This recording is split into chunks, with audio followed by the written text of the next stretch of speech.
अस्सलामुअलैकुम। Welcome to नाज academy education. उम्मीद है आप लोग सब ठीक होंगे और सेफ़ भी होंगे। तो हमारा जो आठवीं क्लास यानी जमात हश्तुम का जो है क्लास 8 स्टैंडर्ड 8 उसका हमारा थर्ड चैप्टर चल रहा था, जो कुव्वत और दबाव है ना। हम लोग वो देख रहे थे। और कुव्वत और दबाव, तो हमारा जो ये कुव्वत का जो पूरा टॉपिक था ये पूरा हमारा ख़त्म हो गया था, है ना। तो बचा था कौन सा, दबाव। तो हम लोग उसको ही देख लेते हैं ना। तो चलिए स्टार्ट करते हैं। उम्मीद है आप लोग समझे होंगे हमारा पार्ट 1 इस चैप्टर का वीडियो। अगर आप लोग ने नहीं देखी वो वीडियो तो लिंक डिस्क्रिप्शन बॉक्स में मौजूद है, आप लोग वहाँ से देख लें। ओके। और आप लोग सबसे एक रिक्वेस्ट कि अगर आप हमारे चैनल पे नए हैं तो हमारे चैनल को सब्सक्राइब कर लें और बेल आइकन को भी दबा लें, ताकि हम जब भी कोई नई वीडियो अपलोड करें आपको नोटिफिकेशन मिलता रहे। और हम ऐसे ही मज़ीद वीडियो डालते रहते हैं स्टैंडर्ड 8, 9 और 10th के साइंस की वीडियोस और दीगर मज़ामीन की भी हम वीडियोस डालते हैं, ताकि बच्चों को इजी हो पढ़ने में। इस लॉकडाउन के यानी जो इस कोरोना महामारी का जो ये वह दौर है, स्कूल ना जाते हुए भी आप लोग ऑनलाइन स्टडी कर सके, वो भी एकदम बेस्ट तरीके से। तो सो प्लीज़ हमारे चैनल को सब्सक्राइब कर लीजिए और वीडियो को ज़्यादा से ज़्यादा उर्दू मीडियम स्टूडेंट में शेयर कर दीजिएगा, ताकि जो भी बच्चे नहीं पढ़ पा रहे हैं वो कम से कम इस वीडियो को देखकर समझे और पढ़े और मालूमात हासिल करें। तो चलिए स्टार्ट करते हैं वीडियो। हमारा चैप्टर 3 था कुव्वत और दबाव। तो हमने ऑलरेडी कुव्वत की जो डेफिनेशन है हमने आपको बता दिया है कि कुव्वत किसे कहते हैं साइंसी तौर पर। और दबाव, अब दबाव जो ये क्योंकि हमने ये जो कुव्वत के सारे टॉपिक्स ख़त्म कर लिए थे और बच गया था हमारा दबाव, है ना। तो हम आज दबाव के बारे में ही देखेंगे। तो चलिए स्टार्ट करते हैं। तो ये हमारा चैप्टर का नाम है थर्ड, कुव्वत और दबाव।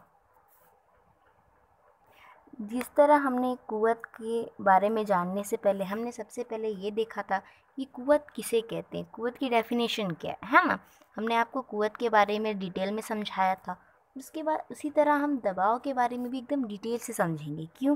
क्योंकि हमें जानना है, क्योंकि जो दबाव वो साइंसी तौर पे दबाव को क्या कहते हैं, है ना। दबाव का डेफिनेशन क्या है, दबाव की तारीफ़ क्या है। ठीक है, तो चलिए देखते हैं, हम आपको बताते हैं क्या है। तो यहाँ देखिए जो दबाव है उसकी डेफिनेशन है, इकाई रकबे की सतह पर उम्मूदन अमल करने वाली कुव्वत को दबाव यानी प्रेशर कहते हैं। ओके। तो देखिए क्या है कि जो इकाई वक्त में रकबे की सतह पर, रकबे यानी क्या होता है, आपको चौड़ाई जो ऊपर की होती है उसकी दबाव है, फिर है ना। रकबा आपको मालूम है क्या होता है। तो उसकी सतह पर उम्मूदन अमल करने वाली जो कुव्वत होती है उसी को दबाव कहते हैं। चलिए आप देखते हैं इसकी डेफिनेशन वगैरह, यानी जो इसके बारे में क्या है आपकी बुक में दिया गया वो स्टार्ट करते हैं। तो ये डेफिनेशन जो है बहुत ही इम्पोर्टेंट है, यानी जो इसकी तारीफ़ है दबाव की वो आप लोग नोट कर लीजिए। ओके। और क्योंकि बहुत ही इम्पोर्टेंट है, हो सकता है आपको एग्ज़ाम में पूछे कि दबाव की तारीफ़ लिखिए, तो आप लोग लिख सकते हैं इसके बारे में, है ना। चलिए, तो आपकी जो टेक्स्ट बुक है यानी जो आपकी बुक है चैप्टर 3 में दबाव के बारे में जो बातें बताई गई वो हम आपको समझा देते हैं। दबाव यानी प्रेशर। 2 पहियों और 4 पहियों की गाड़ी में हवा भरते वक्त आपने देखा होगा, हवा भरने की मशीन पर दबाव दिखाने वाली कर्व्स होती है या डिजिटल मीटर पर दबाव जाहिर करने वाले आदाद दिखाई देते हैं। मशीन के ज़रिए टायर में एक मखसूस दबाव तक की हवा भरी जाती है। आप जानते हैं कि साइकिल के टायर में हाथ पंप से हवा भरते वक्त कुव्वत लगाना पड़ती है। कुव्वत लगाकर हवा का दबाव बढ़ाकर उस टायर में हवा भरा जाता है। क्या कुव्वत और दबाव में कोई ताल्लुक है? देखिए, आपने देखा होगा कि जो 2 पहियों वाली यानी जो 2 व्हीलर कार ये जो होती है बाइक वगैरह, या फिर 4 व्हीलर जो कार वगैरह होती है, जो उनकी जो टायर्स होते हैं ना उसमें हवा भरे जाते हैं पंप के ज़रिए। तो उसमें ना एक टाइम मशीन की तरह यानी डिजिटल मीटर की तरह रहता है। आप उसमें देखे होंगे कि उसमें टाइम ये रहता है, उसके ज़रिए बता देते हैं कितना दबाव हुआ है अब तक, कितना हवा उसके अंदर गया है टायर के अंदर। क्योंकि अगर ज़्यादा दबाव यानी ज़्यादा हवा भर दिया जाएंगे तो वो टायर फट जाता है ना। तो उसके मुतालिक दिखाया, इसलिए मैं आपको एक फ़ोटोज़ दिखा देती हूँ। तो यहाँ देखिए इस शक्ल में देखिए कि जो टायर है ये इस डिजिटल मीटर के ज़रिए दबाव ज़ाहिर करने वाला आदात दिखाई दे रहा है यहाँ पर, है ना, और ये पंप के ज़रिए हवा डाल रहा है। ठीक है, तो वही चीज़ आपको बोला है कि इसमें भी दबाव होता है। और दूसरी बार बोला है कि आप जानते कि साइकिल के टायर में भी हाथ पंप से हवा भरते वक्त भी कुव्वत लगानी पड़ती है। तो इसकी भी फ़ोटो दिखाती हूँ मैं। दूसरी फ़ोटो यहाँ देखिए, ये जो दिखाया हुआ है साइकिल वाला, तो साइकिल को देखिए वो ऊपर से नीचे कर रहा है, यानी इस पर दबाव डाल के इसमें पंप के ज़रिए हवा डाल रहा है। तो वही चीज़ बोला है। फिर आपको एक अमल 3 बताया गया, उसमें बोला है चंद नोकदार कीले लेकर हथौड़ी की मदद से लकड़ी के तख्ते पर ठोकिए। उसमें से एक कील लेकर उसकी हमवार सिरे को तख्ते पर रखकर नोक की जानिब हथौड़ी से ठोकिए। क्या होगा? क्या नोकदार सिरे से तख्ते में धंसती है लेकिन मुखालिफ सिरे से नहीं धंसती है। ड्राइंग बोर्ड पर पेन आसानी से धंसती जाती है। आपने अंगूठे से कुव्वत लगाकर हम पिन लगा सकते हैं। इसके बरखिलाफ ड्राइंग बोर्ड पर पेपर पिन लगाने पर मुमकिन है कि अंगूठे में तकलीफ़ हो। तो चलिए इसकी क्या बोला गया, मान लीजिए ये आपका एक तख्ता है, ठीक है, आप हथौड़ी लियो, हथौड़ी मालूम ना जिससे कील उल ठोकते दीवार पे, तो मान लो ये हमारा कील है, हाँ ठीक है, ये इसके नोकदार है, ये जो सिरा इसका नोकदार है। तो ये नोकदार सिरे को यहाँ नीचे की तरफ रख के और ये जो उसका चपटा सिरा उसको ऊपर लेंगे, है ना, और क्या इसको क्या करेंगे, हथौड़ी के ज़रिए यहाँ पर ठोकेंगे, है ना। तो ये जो नोकदार सिरा है वो क्या होगा, ये जो तख्ता है इसमें धंसना शुरू हो जाए। क्यों? क्योंकि जो क्या बोलते कि नोकदार सिरे वो जो धंस जाएंगे ना बोर्ड पर, और ये जो इसका रकबा ज़्यादा होगा इसकी वजह से वो धंसता जाएगा। ठीक है, और आपको बोला है कि आपको जो पेपर पिन, जो आप लोग पेपर पिन मालूम ना, उसको अंगूठे की मदद से जब घुसाते तो उसमें भी कुव्वत लगानी पड़ती। तो यही चीज़ आपको समझाया गया कि ये जो पेपर पिन है आपको उसको धंसाते जाओ, तो आप अंगूठे की मदद से करते हो ना, उसको ऊपर नीचे करके अंदर डालते हो। तो वही चीज़ बोले क्योंकि अंगूठे के ज़रिए ही मुमकिन होगा, तो यानी अंगूठे पर उसकी तकलीफ़ होगी थोड़ी सी, है ना। वही चीज़ यहाँ पे आपको समझाएगा। चलिए देखते हैं नेक्स्ट पैराग्राफ में क्या है। तो ये चीज़ देखिए, यहाँ पे हमने आपको ऑलरेडी समझा दिया कि क्या है ना। कील की जो ये बातें हैं आपको की बासानी जहन में बात आ गई। कील की जो सपाट सिरे पे कुव्वत अगर लगाया जाए तो कील तख्ते में ठोकना आसान होता है ना। यानी जो चौड़ी रकबे रहती है उनकी, उन पे अगर लगाया जाए तो कील ठोकना इजी होता है हमारे लिए। लेकिन अगर उसके मुखालिफ अगर आप नोकीला सिरा ऊपर ले और सपाट का नीचे ले, तो अगर आप उसे ठोकेंगे तो वो नहीं ठोकता है ना। तो इसीलिए वो चीज़ बताया गया। यहाँ बताया है कि आइए दिमाग पर जोर दे। तेज़ धार वाली छुरी से सब्ज़ी फल काटना आसान होता है, जबकि ऐसे कामों के लिए कंधा छरी नाकारा होती है। ऐसा क्यों होता है? देखिए, ये जो तेज़ धार वाली छुरी है, सब्ज़ी फल काटना आसान क्यों होता है? क्योंकि कम रकबे पर ज़्यादा दबाव होता है। इस वजह से जो फल सब्ज़ी काटना इजी हो जाता है, जबकि जो ऐसे काम का जो कुंदा छड़ी होता है ना, जैसे कि जो मोटे वाली छड़ी, उनका नाकारा होता है, यानी उनका कोई काम नहीं होता है। क्यों? क्योंकि देखो, आपका मालूम है ना आपके घर का चाकू किस तरह होता है। मान लीजिए ये हमारा चाकू, ये पकड़ने वाला, ठीक है। तो इधर आप कभी ध्यान देना कि जो इस साइड से सब्जियां वगैरह कटती है ना, देखना वो इधर पतला रहता है एकदम, और इस साइड थोड़ा मोटे साइड रहता है, इसके अपोजिट सेम में। तो वो क्या होता है कि इधर जो पतला होता है, यानी कम रकबे पर ज़्यादा दबाव पड़ने की वजह से फल सब्जी काटना आसान होता है। ठीक है, यानी ऐसा क्यों होता है? तो इसका आंसर होगा कम रकबे पर ज़्यादा दबाव होने की वजह से फल सब्जी वगैरह काटना आसान होता है। ठीक है, अब एक और चीज़ आपको यहाँ पे बोला है कि यहाँ पर जैसे कि मैंने आपको डेफिनेशन बताई, इसी तरह यहाँ पर भी बोला है इकाई रकबे की सतह पर उम्मूदन अमल करने वाली कुव्वत को दबाव कहते हैं ना। उसके बाद देखिए दबाव के ये है ना, ये क्या है, ये उसका फॉर्मूला है, यानी दबाव इक्वल, यानी दबाव बराबर कुव्वत बट्टे सतह का रकबा जिस पर कुव्वत अमल करती है। ठीक है, ये इसका फॉर्मूला आपको याद रखना है।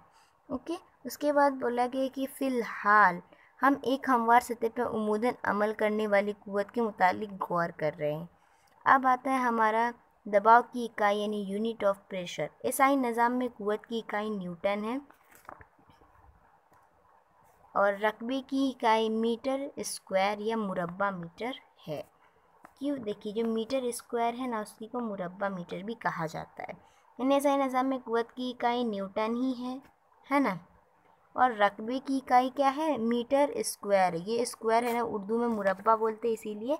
और एम का हो गया, देखिए ये दो जो ऊपर लगता है वो हो जाता है मुरब्बा, और जो एम है स्मॉल एम ये हो गया मीटर, इसीलिए बोला गया है मुरब्बा मीटर है। ठीक है, उसके बाद बोला गया है आपको कि इसीलिए दबाव की इकाई न्यूटन मीटर, हाँ इसीलिए बोला गया है कि जो दबाव की इकाई है वो न्यूटन मीटर स्क्वायर है। ये याद रखना है आपको, इसको पास्कल कहते हैं, यानी जो इसकी इकाई है उसको पास्कल कहते हैं, है ना। न्यूटन मीटर तो इसकी इकाई, लेकिन जो इसको कहा जाता है वो है पास्कल। ठीक है, फिज़ाई साइंस में दबाव की इकाई बार है। और क्या बोला गया कि बार यानी एक बार इक्वल 10⁵ पास्कल है। दबाई निदस की कुव्वत 5 पास्कल है, और दबाव है ना क्या है, गैर सिमती मिकदार है। ओके, ये चीज़ याद रखनी है आपको। उसके बाद है रकबे बढ़ने पर जिस कुव्वत के लगाने पर दबाव कम होता है, रकबा कम होने पर उसी कुव्वत से लगाया गया दबाव बढ़ता है। मसलन ऊँट के पैर के तलवे फैले हुए होते हैं, इसीलिए ऊँट का वज़न ज़्यादा रकबे पर पड़ता है, और रेत पर पड़ने वाले दबाव कम होते हैं, इसलिए ऊँट के पैर रेत में नहीं धंसते और रेत पर चलना इसके लिए आसान होता है। अब आपको क्या बोला, आप समझाने के लिए आपको बोला है कि जो ऊँट होता है ना, ऊँट हम सबको मालूम है ना। हाँ, ऊँट के बारे में ये भी चीज़ मालूम है कि वो हफ्तों तक पानी नहीं पिएगा तब भी ज़िंदा रह सकता है ना। ये ऊँट की खूबी है। तो क्या बोला है कि जो ऊँट के जो पैर के रहते हैं वो तलवे ना इस तरह के चौड़े रहते हैं ना, तो इसीलिए ऊँट का जो ज़्यादा वज़न होता है ना, तो उस रकबे पे है ना, तो रेत पे पड़ने वाला जो दबाव होता है वो कम होता है, और इसलिए जो ऊँट का पैर है ना वो यानी रेत में नहीं धंसता है। तो वही चीज़ बोला गया है। उसके बाद है अब ठोस का दबाव। हवा में रखी हुई तमाम ठोस अशिया पर हवा का दबाव पड़ता है। किसी ठोस पर वज़न रखने से ठोस पर उस वज़न की वजह से दबाव पड़ता है, जो इस वज़न पर और वज़न के ज़रिए ठोस के गिरे हुए हिस्से के रकबे पर मुनहसर होता है। अब आपको क्या बोला, ठोस का दबाव, यानी अब अभी तक तो हम लोग दबाव पढ़ रहे थे सिर्फ, अब दबाव क्या है अब हमने वो आपको समझा दिया। लेकिन उसके बाद दबाव में भी आपको एक पॉइंट दिया गया है, अब नीचे हो सकता है और भी पॉइंट हो। दबाव, ठोस का दबाव क्या है अब वो देखेंगे। ठोस का दबाव क्या है कि जो हवा में रखी हुई तमाम ठोस अशिया पर हवा का दबाव पड़ता है। किसी ठोस पर वज़न रखने से उस ठोस पर उस वज़न की वजह से दबाव पड़ता है, यानी जो वज़न होता है ना उसकी वजह से दबाव पड़ता है, और जो उस वज़न पे जो वज़न के ज़रिए ठोस घिरे हुए होते हैं उसे रकबे पर मुनहसर होता है। ठीक है, उसके बाद देखिए यहाँ पे लिखा है अमल कीजिए, दर्जिले 3.5 के मुताबिक अमल कीजिए। ये समझेंगे ना तो आपको प्रॉपर समझ में आ जाएगा। चलिए बताते हैं आपको। अब देखिए आप लोग ना ये शक्ल एकदम गौर से देख लीजिए। ठीक है, अब क्या है, आइए दिमाग पर जोर दे। आपने सब्जी निकुवत पहले ये समझ रहे थे, उसके बाद वो समझा देंगे, मुझे लगा ये क्या है कि देखिए यहाँ पे एक ये बोल सकते हैं ना हम लोग तख्ता, है ना, ये इसका ये है रखा गया जिसपे 2 बॉक्स है शायद। तो ये देखिए यहाँ पे एक तख्ता है, ये तख्ते के ऊपर 4 किताबें, ये मुख्तलिफ औज़न से अलग अलग जगह पे यानी रखा हुआ है, एक अलग है, इधर अलग है, इधर अलग है। अगर मान ले इस किताब को इसी के ऊपर रख दे और इस किताब को इसी के ऊपर रख दे तो क्या होगा, दबाव बढ़ जाएगा, है ना। तो वही चीज़ आपको यहाँ पे बताया गया है। अगर उसके बांट कर इन्हें अलग अलग करके रखे तो दबाव कम होगा, लेकिन अगर इन चारों बुक को एक के ऊपर एक रख दे तो इसकी दबाव ज़्यादा हो जाएगी, और वो यानी कुव्वत ज़्यादा होने की वजह से दबाव हो जाएगा, है ना। तो इस बात से ये ज़ाहिर होता है कि कुव्वत और दबाव में बहुत ताल्लुक़ है। अगर कुव्वत होगा तभी दबाव नज़र आएगा, है ना। अब तो यहाँ पे बोला है आइए दिमाग पर जोर दें। आपने सब्ज़ी वाली की टोकरी सर पर ले जाते हुए देखा होगा, उसके सर टोकरी के नीचे कपड़े की कुंडली रखी होती है, इसका क्या इस्तेमाल है। देखिए ये जो कुंडली यानी कपड़े का बना हुआ होता है ऐसा पगड़ी टाइप का, वो रखे रहते हैं उन लोग, उसके ऊपर सब्ज़ी रखे रहते हैं, क्योंकि जो दबाव उनकी वजह से कम होता है और उनमें सर में भी उनको कोई असर नहीं होता, इस वजह से रखते वो लोग। और दूसरा है, हम एक ही जगह ज़्यादा देर तक खड़े नहीं रह सकते, लेकिन एक ही जगह 8-8 घंटे कैसे सो सकते हैं? तो ये भी एक रीज़न है, क्योंकि जब हम लोग सोते तो क्या होता है कि जो ये होता है ना कुवत, वो कम लगता है, और खड़े रहते हैं आप लोग तो उस जगह कुवत ज़्यादा लगता है, इसकी वजह से ये रीज़न है इसका। और बर्फ़ में फिसलने के लिए चौड़े तख्तों का इस्तेमाल क्यों किया जाता है? अभी हमने बताया कि अगर क्या बोले जाते हैं कि यहाँ पे जैसे ऊँट का हमने मिसाल लिया कि कम रकबे पर ज़्यादा दबाव पड़ता है, या तो इस वजह से रेत में नहीं धंसते हैं ना ऊँट, तो इसीलिए जब ये तख्ता चौड़ा होगा यानी इसका रकबा ज़्यादा होगा, तो उन लोग जब स्केटिंग करते हैं इस पे फिसलते हैं बर्फ़ पर, तो दबाव कम होता है, इस वजह से उन लोग नहीं गिरते भी हैं और फिर धंसते भी वगैरह नहीं। अब हमने तो अब तक ठोस का दबाव पढ़ा, अब देखेंगे माए का दबाव क्या है ना। तो माए का दबाव समझने के लिए प्रेशर ऑफ लिक्विड ले लेते हैं हम लोग। ओके, इसमें अमल दिया गया है, आपको अमल कीजिए। अमल एक है, प्लास्टिक की एक बोतल लेने बोला है। चलिए हम लोग ले लेते हैं बोतल, ये हमारे यहाँ बोला है कांच की नली का 10 सम लंबाई का एक टुकड़ा इस तरह लीजिए कि उस सिरे पर गुब्बारा लगाया जा सके। नली के यानी आपको बोला है कांच की नली का ले लिए हम लोग यहाँ पे कांच की नली एक, हाँ, और उसका टुकड़ा भी हमने ले लिया और उसके सिरे पे एक गुब्बारा भी लगा दिया हमने यहाँ। अब लगाया जा सके नली के एक सिरे को गर्म करके बोतल की तह से 5 सम की ऊंचाई पर एक जानिब नली को दबाकर बोतल में लगाएं।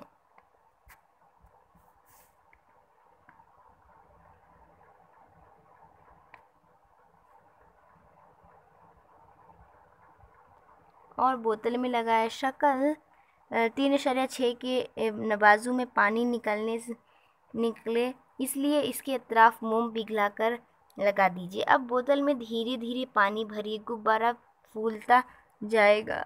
इससे क्या वाज़ेह होता है, पानी का दबाव बोतल के दीवारों पर भी पड़ता है। यहाँ पे देखिए शक्ल 3.6 बताया गया है। माए का दबाव किस तरह होता है, बोला है कि आपको पहले एक बॉटल हमने ले लिया, उसके बाद यहाँ पर होल यानी जो बॉटल में यहाँ बोला गया है कि बॉटल में होल करके यहाँ पर ये लगाने के लिए, हाँ, उसके बाद ये गुब्बारा लगेगा। अगर आप धीरे धीरे पानी भरेंगे तो इसमें क्या होगा कि गुब्बारा फूलता जाएगा, तो वही चीज़ आपको यहाँ बताई गई। उसके बाद दिखाए गए अमल 2 है आपका, एक प्लास्टिक की बोतल लेना है इस टाइप का, एक सेकेंड, इस टाइप का लेना है। उसके बाद आपको करना क्या है कि आप लोग ट्राई करके देखिएगा ज़रूर। हाँ, देखिए अमल बोला एक बोतल लीजिए, हम लोग यहाँ पे एक बोतल ले लिया, ठीक है। उसके बोले शक्ल 3 इस जरिए मतलब दिखाया गया, उसी तरह आपको करना है। तरीके के मुताबिक इसकी सतह पर मोटी सुई से 1 2 3 इस तरह के सुराख कीजिए, यानी एक सुराख यहाँ कीजिए और एक यहाँ और एक यहाँ, यानी 1 2 3 हो गया, ठीक है। उसके बाद बोला गया है आपको ये पानी की धारा बाहर आती हुई दिखाई देगी। सबसे ऊपर वाले सुराख से आने वाली पानी की धारा बोतल से एकदम करीब गिरती है। अब यहाँ देखिए जो 3 नंबर है जो सबसे ऊपर है ना, तो 3 की जो बोतल की जो सुराख से जो पानी गिरा वो एकदम बोतल के करीब, बाकी सब 1 को देखिए इतना दूर है, 2 को देखिए इतना दूर है, मतलब उससे नज़दीक है। फिर भी देखिए यहाँ ये देखिए 3 का जो गिर रहा है वो एकदम नज़दीक है ना बोतल के, देख लीजिए। उसके बाद 2 का देखिए फिर भी उससे दूर है, और 1 का तो सबसे दूर है ना, वही चीज़ आपको बताई गई है। और निचले सुराख पानी की धारा दूर तक जाती है। एक ही सतह से 2 सुराखों से पानी की धारा मसावी फासले पर गिरती है। इससे क्या वाज़ेह होता है, तो आप लोग प्रैक्टिकल करके देखिए क्या होता है।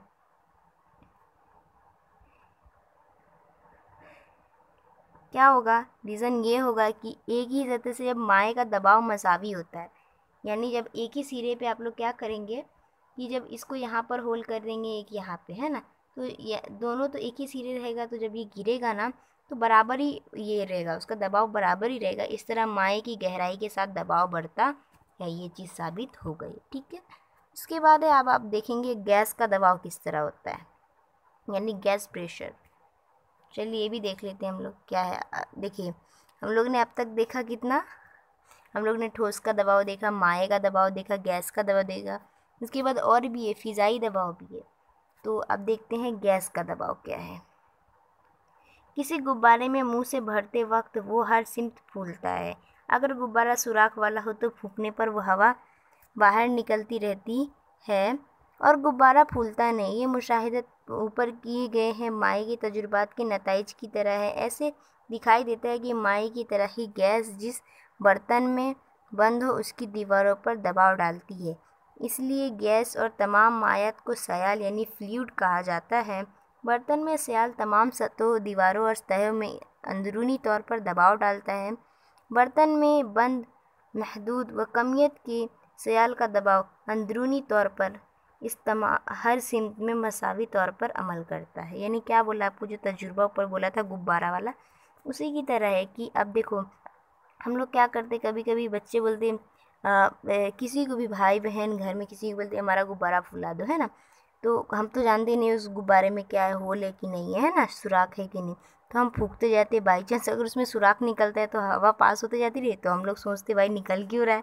फिर नज़र पड़ता हमको, हाँ अरे बाप रे इधर तो सुराख है ना, इसीलिए निकल जा रहा है। तो वही चीज़ बोला गया यहाँ पे कि माए का दबाव भी है ना, बिल्कुल गैस जो माए का जो दबाव है ना, उसी तरह गैस की भी दबाव होती है, क्योंकि वो जिस बर्तन में रहता है ना, मतलब बंद हुआ रहता है, उसके दीवार पर वो दबाव डालती है।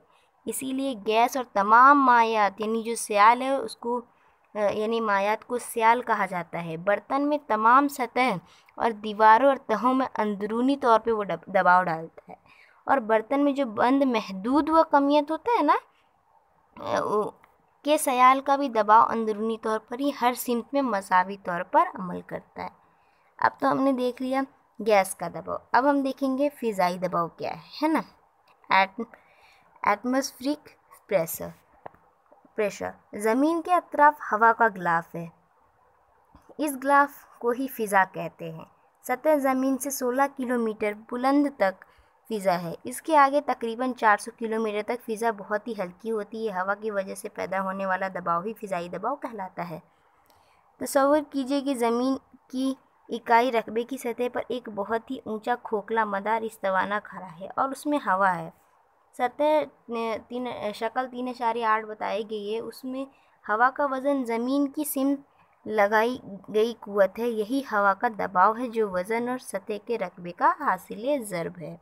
अब चलिए हम लोग उसको शक्ल तो देखनी पड़ेगी, कहाँ है, यही है शक्ल 3.8 देख लीजिए। तो इसमें बोला है कि जो 1 सेंटीमीटर कुछ हिसाब से बोले, ये देख लीजिए किस तरह हवा ये इसका ज़मीन जो फ़िज़ाई दबाव किस तरह होता है, देख लिया। उसके बाद देखिए क्या बोला गया कि यहाँ पे हवा का जो दबाव होता है ना, फ़िज़ाई दबाव जो होता है वो ज़मीन के तरफ, आपको बोला था गिलाफ का दिखाने तो वो दिखा दिया है।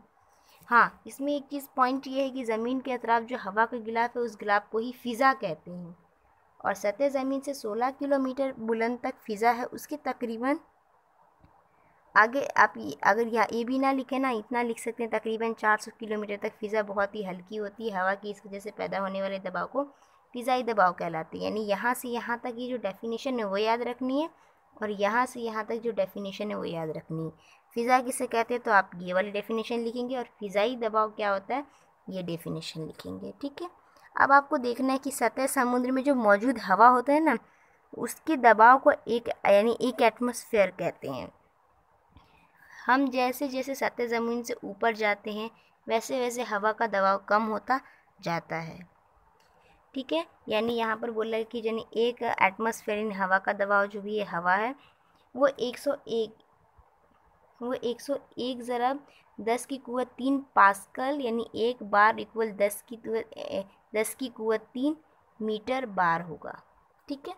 अब क्या बोला है कि जो एक एम बार यानी जो ये एम बी आ रहा है ना, यानी मीटर बार जो बोला गया है वो एक मीटर बार कितना होगा 10 यानी 10 की कुव्वत 2 पास्कल यानी हेक्टो पास्कल कहलाएगा वो, ठीक है। अब क्या है कि फ़िज़ाई दबाव की पैमाइश यानी एम बार यानी HPA यानी हेक्टो पास्कल इन इकाइयों में की जाती है। हवा में किसी भी एक नुक्ते पे फ़िज़ाई दबाव हर सिमत में होता है। ये दबाव कैसे पैदा होता है, एक बंद डब्बे में हवा हो तो हवा के ज़र्रात अपनी बेहंगम हरकत से डब्बे की अंदरूनी सतह से टकराते हैं। इस अंदरूनी अमल से डब्बे की अंदरूनी दीवारों पर कुव्वत अमल करती है और कुव्वत की वजह से दबाव बनता है। यानी जब अंदरूनी सतह पे जब कोई चीज़ अमल करती है ना डब्बे के अंदर, वो डब्बा बंद हो तो उसके अंदर जब अमल होगी कोई भी चीज़, तो वो क्या रहेगा, उसके अंदर हवा रहेगी यानी गैस रहेगा, यानी उसकी दबाव होती है। कुव्वत की वजह से भी इनका भी दबाव होता है, ठीक है, फ़िज़ाई दबाव होता है। उसके बाद हम भी अपने सर पर हमेशा फ़िज़ाई दबाव बर्दाश्त करते रहते हैं, लेकिन हमारा जिस्म के कहफ़ों में हवा होती है और खून की नालियों में खून होता है, जिसकी वजह से पानी और फ़िज़ाई दबाव के दरमियान हम दब नहीं पाते। फ़िज़ाई दबाव मुतवाज़न होता है। ज़मीन की फ़िज़ाई दबाव सतह समुद्र से ऊंचाई के मुताबिक बदलता है। ये किस तरह बदलता है, इस शक्ल 3.9 में दिखाया गया है। यानी क्या बोला है कि हम भी फ़िज़ाई दबाव ये करते हैं और जो पानी का दबाव है उसको भी हम लोग ये करते हैं, फील करते। तो क्या होता है कि बर्दाश्त करते रहते। तो जो हमारे जिस्म के जो कहफ़ों हैं उनमें भी हवा होती है और खून की नालियों में खून होता है, जिसकी वजह से जो हमें ना इनके दरमियान दबते नहीं, और जो फ़िज़ाई दबाव होता है वो मुतवाज़न होता है, और यानी कि वो यकसा रहते, कभी बढ़ते नहीं है कभी ज़्यादा नहीं होता ऐसा। और ज़मीन का फ़िज़ाई दबाव सतह समुद्र से ऊंचाई के मुताबिक बदलता है, यानी जैसे धीरे धीरे जैसे वो ऊपर जाएगा ना उसका वो बढ़ता जाएगा, दबाव जो है ना वो बढ़ता जाएगा। और ये किस तरह बदलता है, इसकी शक्ल 3.9 में देख लेते हैं। यहाँ देखिए शक्ल 3.9।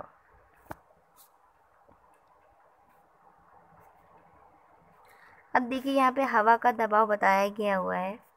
यहाँ नीचे बुलंदी दी गई है, ऊपर हवा का दबाव। यानी देखिए 100 से वो धीरे धीरे जैसे ऊपर आएगा 1000 तक, तो किस तरह बढ़ता गया, यानी यहाँ पे पहले कम था फिर यहाँ पे ऐसे आया, यानी बढ़ता गया।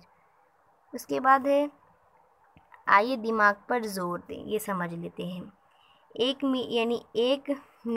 एक मुरब्बा मीटर है ना, सतह वाली मेज़ पर सतह समुद्र से 101 ज़रब यानी 10 की कुव्वत 3 पास्कल के मुसावित दबाव अमल करता है। इतना ज़्यादा दबाव से मेज़ की सतह टूट कर क्यों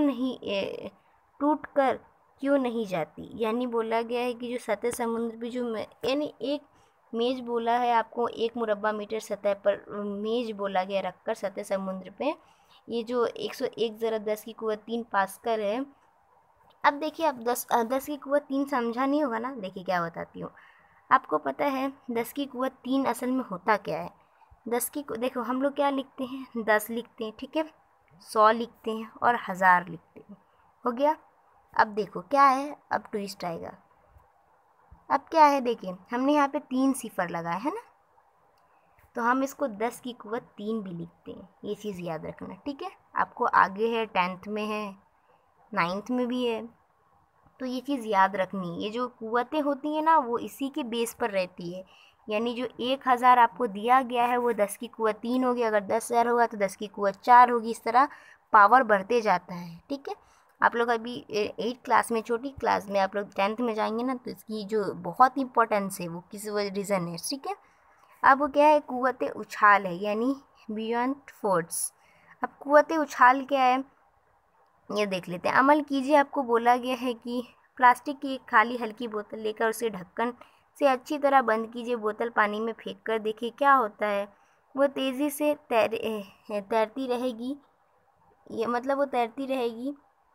देखिए कि बोतल पानी में ढकेलने पर नीचे जाती है, ढकेलने पर भी बोतल ऊपर आकर तैरती है। प्लास्टिक की खोखली गेंद लेकर भी ऐसा ही तजुर्बा कर सकते हैं।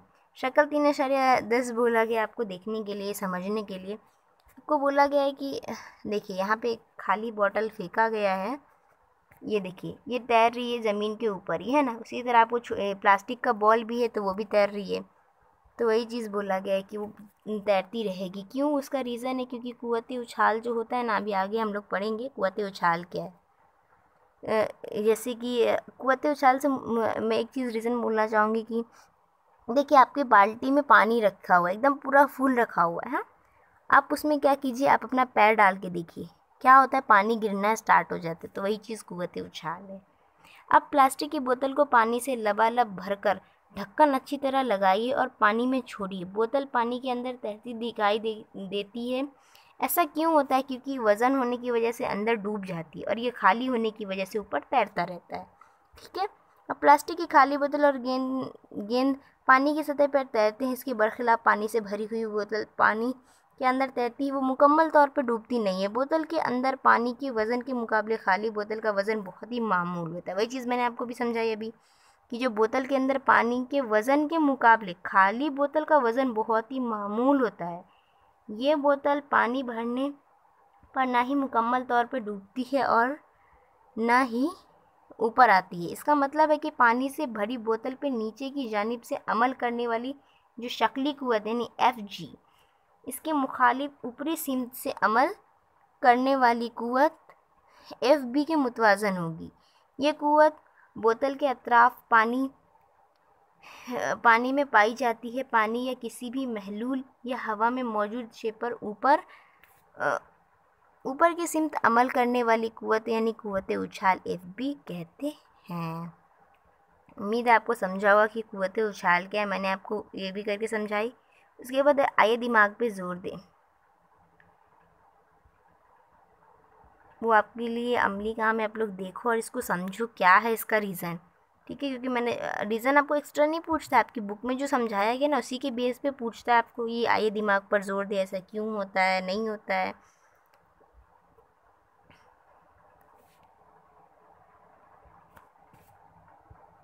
चलिए मैं आपको ही समझा देती हूँ कि ये आइए दिमाग पर जोर दे क्या है। क्या बोला कि कुएं से पानी निकालते वक्त जो डोर होता है वो बांधी गई बाल्टी में पानी में मुकम्मल डूबी होने पर जितनी हल्की महसूस होती है, पानी से बाहर निकालने पर उतनी ही वज़नी लगती। क्यों? कुव्वत उछाल किन चीज़ों पर मुनस्सिर होती है? कुव्वत उछाल हमेशा वज़न पे मुनस्सिर होती है। ठीक है। और उसके दूसरा आपको बोला गया है कि एल्युमिनियम का एक छोटा सा पतरा लेने बोला है और एक बाल्टी में पानी लेकर उसमें पतरा डुबोया गया है होता है। अब इस पतरे को मोटर छोटी सी नाव बनाइए और पानी में छोड़िए, नाव तैरती है। अब आपको क्या बना, एल्युमिनियम का एक छोटा सा पतरा लेने बोला है, एकदम पतला, और उसको बोला है कि चेक करने बोला, उसकी नाव बनाकर आपको नाव बनाकर बोला गया है कि देखने के लिए, तैराने के लिए, वो तैरती है या डूब जाती है वो चीज़, है ना। तो एक आंसर मैंने आपको दी, दूसरा आपको मुझे कमेंट करके बताना है कि क्या होगा। अगर आंसर नहीं मिला तो मैं खुद आपको आंसर बता दूंगी। ओके, तो चलिए आप लोग कोशिश तो कीजिए। उसके बाद आपको बोला है अमल कीजिए में आइए।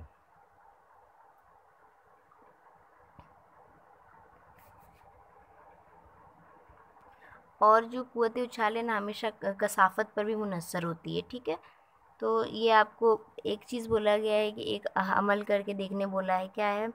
लोहे की कील जो पानी में डूब जाती है, लेकिन जो स्टील के बने हुए जो बड़े बड़े जहाज़ तैरते हैं, ऐसा क्यों होता है? माए में डूबती हुई शे कुव्वत उछाल के अमल से शे के वज़न यानी कमियत में कमी महसूस होती है। मीठे पानी के तालाब के मुकाबले में समुद्र के पानी में तैरना ज़्यादा आसान होता है। इसकी अहम वजह समुद्र के पानी की कसाफत सादे पानी की कसाफत से ज़्यादा होती है। देखिए क्या हुआ कि जो नमकीन पानी होता है ना, जो समुद्र का पानी नमकीन होता है, खारा होता है, हम सबको पता है ना। और उसके मुकाबले जो मीठा पानी है, देखा जाए ना तो क्या होता है कि अगर जो ये बोला गया है कि तालाब के मुकाबले में जो क्या बोला कि समुद्र के पानी में तैरना आसान होता है। क्यों? क्योंकि जो इनकी कसाफत इनके ऊपर बेस पे है ना, कसाफत इनका रीज़न है। क्योंकि समुद्र पानी में नमक मिला होता है। इस किताब में आपने पढ़ा है कि ग्लास में पानी भर के उसमें लेमू डालने पर वो डूब जाता है, लेकिन पानी में 2 चमचे नमक हल करने पर लेमू उसमें तैरने लगता है। पानी की कसाफत नमक की वजह से बढ़ जाती है। यहाँ पर कुव्वत उछाल शक्ली कुव्वत से ज़्यादा होती है। इन मिसालों से क्या वाज़े होता है? और कुव्वत उछाल 2 चीज़ों पर मुनहसर होती है। देखिए क्या बोला गया है कि जो कुव्वत उछाल है ना वो हमेशा 2 चीज़ों पे मुनहसर होती है। सबसे पहले तो यहाँ पे बोला गया है कि जो पानी में जो नमक होता है ना उनकी वजह से कसाफत कम हो जाती है, हल्की हो जाती है, मतलब बढ़ जाती है, और इसकी वजह से ना तैरना इजी हो जाता है। जिस तरह आपको नींबू का जो नींबू है, लेमन, उसका मिसाल देकर समझाया गया है।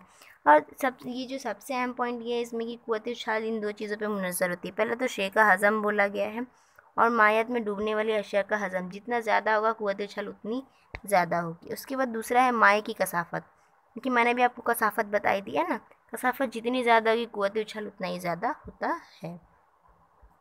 ओके, उसके बाद है, क्या आप जानते हैं किसी शे को माए में डालने पर वो शे माए में तैरेगी, माए में डूब जाएगी या माए के अंदर तैरेगी, कि किस तरह तय करेंगे। तो आपको ये 4 चीज़ें बताई गई है। अब देखते हैं यहाँ पे क्या है। पहला है, शे की कमी से क़ुव्वत उछाल ज़्यादा हो तो शे तैरती है, यानी जो शे है उसकी कमी क़ुव्वत उछाल यानी जो जो भी पानी वगैरह होगा उससे अगर ज़्यादा हो तो जो चीज़ है वो शे है वो तैरने लगेगी। दूसरा बोला है कि शे की कमियत क़ुव्वत उछाल से ज़्यादा हो तो शे डूब जाती है। अगर शे की कमियत है ना क़ुव्वत उछाल से ज़्यादा होगी ना तो शे डूब जाती है। ठीक है। और तीसरा बोला गया है आपको कि शे का वज़न और क़ुव्वत उछाल मसावी हो तो माए के अंदर तैरेगी। और बोला है, मंदरजा वाला मिसालों में गैर मुतवाज़न क़ुव्वतें कौन सी है। अब गैर मुतवाज़न क़ुव्वत हमने देखा है क्या है, जिस तरह हमने उसकी मिसाल लेकर देखा था कि बराबर गैर मुतवाज़न क़ुव्वत अमल कहाँ करती है। तो हमने देखा था कि एक लोहे का स्टैंड देकर तो वो टूट जाएगी, तो तनने की वजह से यानी गैर मुतवाज़न क़ुव्वत अमल करती है। हमने देखा था ना पीछे। ठीक है। उसके बाद है अर्शमेदिस के उसूल।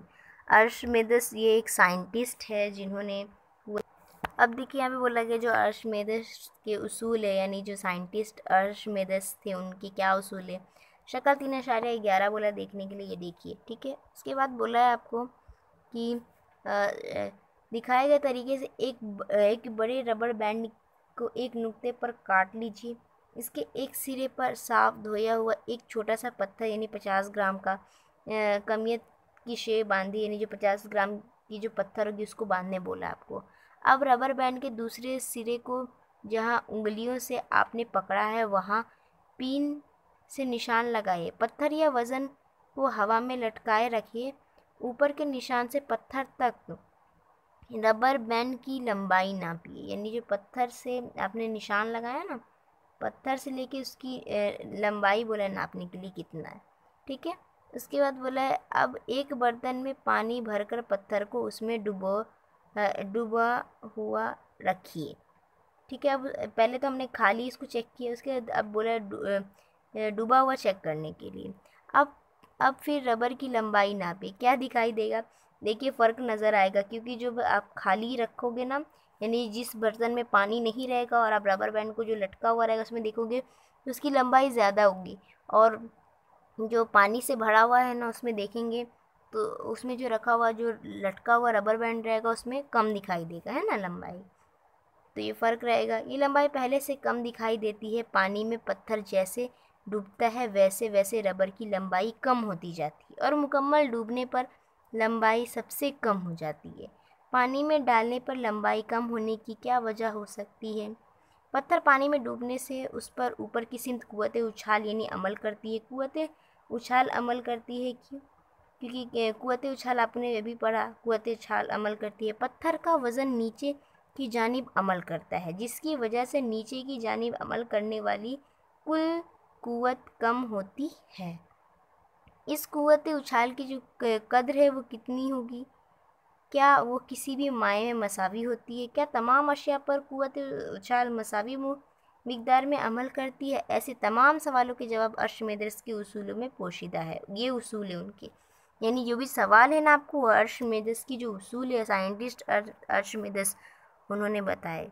किसी शे को जुज़वी या मुकम्मल तौर पे माए में डुबोना। ये माए क्या होता है। माए यानी ऐसी चीज़ जिनका किसी भी बर्तन में आप रखते हो ना तो वो मतलब किसी भी, यानी मान लो ये ग्लास है, इसमें आप पानी रखते हो, पानी क्या है माए, है ना। तो वो उसकी शेप ले लेता है, उसकी शक्ल ले लेता है, वही माए होता है ना। माए की ये पहचान है। आप उसे जिस बर्तन में रखोगे ना वो उसकी शक्ल ले लेगा, तो ज़ाहिर हो जाता है कि वो माए ही है। ठीक है। तो किसी जुज़वी या मुकम्मल तौर पर माए में डूबने पर इस पर ऊपर की सिमत क़ुव्वत अमल करती है। ये क़ुव्वत उस शे के ज़रिए हटाए गए माए के वज़न के बराबर होती है। आए दिमाग पर जोर दे है कि अर्शमेदिस के उसूलों के मुताबिक पहले किए गए तजुर्बात के मुशाहिदात की वजाहत कीजिए। को जो पहले जो तजुर्बात दिए गए थे वो सारे तजुर्बे की वजाहत करने बोला है। ठीक है। मुझे एकदम पूरा गौर खोश करके उसके बाद बोला है, अब देख लेते हैं साइंसदानों का तारुफ। ठीक है। क्या बोला गया है, 212 कब्ल मसीह से लेकर 287 कब्ल मसीह तक। कब्ल मसीह यानी किसे, ईसा अलैहिस्सलाम के ज़माने से भी पहले से बोल रहा है वो, है ना। तो आर्शिमेदेस एक यूनानी साइंसदान थे और बहुत ही रोशन दिमाग रयादीदा थे। आदात का इस्तेमाल करके उन्होंने पाई की कीमत दरियाफ्त की। हम लोग मैथ्स में पढ़ते ना पाई, अब पाई, ये जो पाई है ये इन्होंने ही दरियाफ्त की आर्शिमेदेस जी ने। तो तब ये तबियाती साइंसदान में बेरम चरखी भी हमने पढ़ा है, और पहिए मुतालिक उनका इल्म यूनानी फ़ौज कोरम की फ़ौज से लड़ने के लिए कारआमद साबित हुआ। इल्म हिंदसा और टेक्नोलॉजी में इनके काम की वजह से इन्हें शोहरत मिली। बात टब में नहाने के लिए उतरने के बाद टब से बाहर गिरने वाले पानी को देखकर दर्ज वाला उसूल की दरियाफ्त की। यूरेका यानी मुझे मिल गया। चलते हुए वो इस हालत में रास्ते पे दौड़ने लगे, यानी कि वो नहाने के लिए बाथ टब में जा रहे थे। तो उन्होंने अपना पैर जैसे रखा, तो टब क्या था, पहले पानी से भरा हुआ था, है ना। तो उन्होंने जैसे ही पैर डाला तो पानी गिरना स्टार्ट हो गया। तो उन्होंने बोला कि यूरेका यानी कि मुझे मिल गया। वो उसी हालत में रास्ते पे दौड़ने लगे, खुशी के मारे कि मुझे मिल गया, कि ये कुव्वत उछाल जो है इन्होंने दरियाफ्त की है। ठीक है, याद रखना। आपको हो सकता है क्वेश्चन पूछे कुव्वत उछाल करने वाले साइंसदान कौन थे, तो आप लिख सकते हैं ना, आर्शिमेदेस। ठीक है, आपको बोला कि आर्शिमेदेस के उसूल का इस्तेमाल बड़े पैमाने पर होता है जहाज और अब उस कश्तियों की बनावट में। इस उसूल का इस्तेमाल करते हैं। लैक्टोमीटर दूध की जांच का आला और रतूबत पैमा जैसे आलात इसी उसूल पर मबनी है। ये जो लैक्टोमीटर है वो दूध में पानी की जो ये है ना, देखने के लिए नापते कि दूध में कितना पानी मिला हुआ होता है, ये इनके उसूल की ही बिना पर बना हुआ है। ठीक है, तो ये आपको याद रखनी है। आप देखेंगे क्या है यहाँ पे, शे की कसाफत और निस्बती कसाफत। कमियत क्या है कि कसाफत बराबर होती है, कसाफत बराबर होता है कमियत बटे हजम। ठीक है, यानी एसआई निज़ाम में कसाफत की इकाई किलोग्राम पर मीटर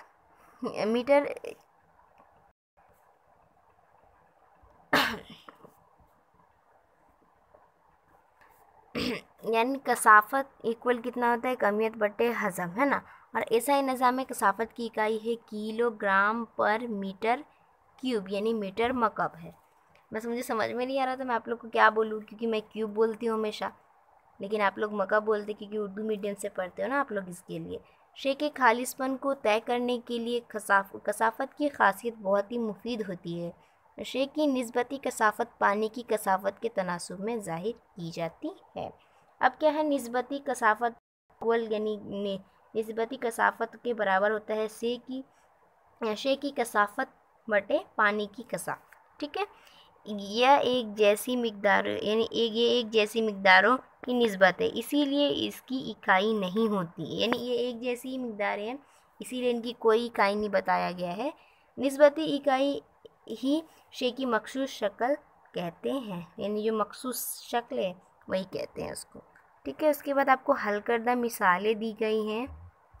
यहाँ पर आपका चैप्टर ख़त्म होता है। उम्मीद है आप लोग को समझा होगा जो भी मैंने समझाया। अगर कोई भी डाउट हो तो आप लोग मुझे कमेंट करके पूछ सकते हैं। ठीक है, और वीडियो को ज़्यादा से ज़्यादा प्लीज़ शेयर कर दीजिएगा, क्योंकि जिन्होंने नहीं समझा है वो कम से कम समझ लेंगे। ठीक है, तो आप लोग भी अच्छे से पढ़ाई कीजिए, इंशाल्लाह सब कुछ सही हो जाएगा। और कुरान शरीफ पढ़िए, नमाज़ पढ़िए, है ना, क्योंकि सारी जितने भी प्रॉब्लम्स है अल्लाह सॉल्व ज़रूर करते हैं, अपने बंदे की ज़रूर सुनते हैं, ऐसा नहीं है। तो उम्मीद है आप लोग को समझा होगा। ये पूरा चैप्टर मैंने पार्ट 1 बनाया, ये पार्ट 2 है इस वीडियो का, इस चैप्टर का। तो मैं पार्ट 1 लिंक डिस्क्रिप्शन बॉक्स में दे दी हूँ, आप लोग वहाँ से भी देख सकते हैं। तो चलिए, अल्लाह हाफिज़, टेक केयर।